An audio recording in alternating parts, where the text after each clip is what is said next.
We heard about the numbers. They did great in terms of the revenues and the EPS. I guess if we dig deeper and looked in terms of the business dynamics, which is what I like to focus on here, there's some concerns I have. One, the user growth, obviously that decreased sequentially.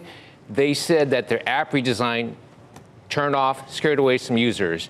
That is a big problem. This is a very fickle group. Millennials, if they don't like something, they'll quickly switch to something else. And Instagram is a good, easy fallback.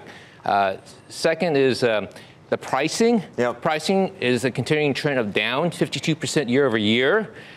They're reducing pricing to attract advertisers. Okay, well, yeah, you build mindshare. It's you get some business rather than no business. You fill up the slots. You get them used to your platform. But once you start raising prices, that could be a problem. They're not going to be liking that. Facebook, even with its issues, privacy issues and all that stuff, has been raising prices. So what's Snap really worth, your mind? So the valuation of that is super rich. It's above that of... You're saying the current valuation is super rich. Okay, so what's the less super rich version that you have in your mind? So my price target is $10. $10. So, and that's being very generous in terms of the growth potential, in terms of the premium it has, because it has such a lock on the millennial audience. What did you think of Prince Alwaleed taking a stake? So that's a vote of confidence, and that certainly boosted the stock price aftermarket. But it's only $250 million. If you look at the cash burn of the company, every quarter, the last 4 quarters, it's been averaging about $230 million of cash burn every quarter. They only have $1.5 billion in cash and marketable securities.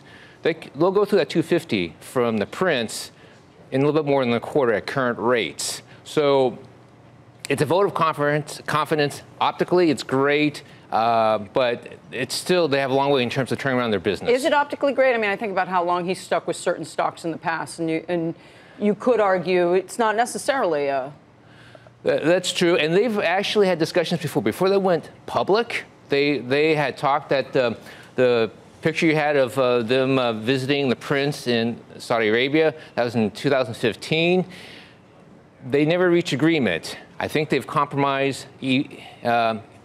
Spiegel is taking back in terms of some of his demands, and the prince has stepped in to provide some much-needed cash infusion. So it's the prince does not have a Midas touch, but it's certainly it's a headline grabber, and it boosted its stock immediately after it hit the airwaves. Do you think Snap could ever be a takeover target? Or going private? I don't. There certainly have been discussions before Facebook wanted to buy it, but Spiegel said no. It's not enough. I want to do it on my own. I think Spiegel wants to keep it under his own. It's his baby, under his own control for as long as possible. But I'm sure even he has a price.